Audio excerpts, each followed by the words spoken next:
சந்நிதிம் குரு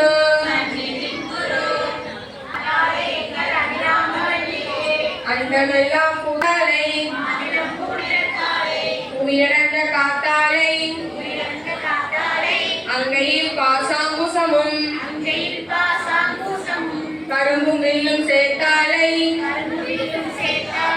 முக்கணியை தொழுவார்க்கு ஒரு தீங்கும் இல்லையே. அடுத்ததாக அர்ச்சனை குங்குமத்தால பண்ணுங்க.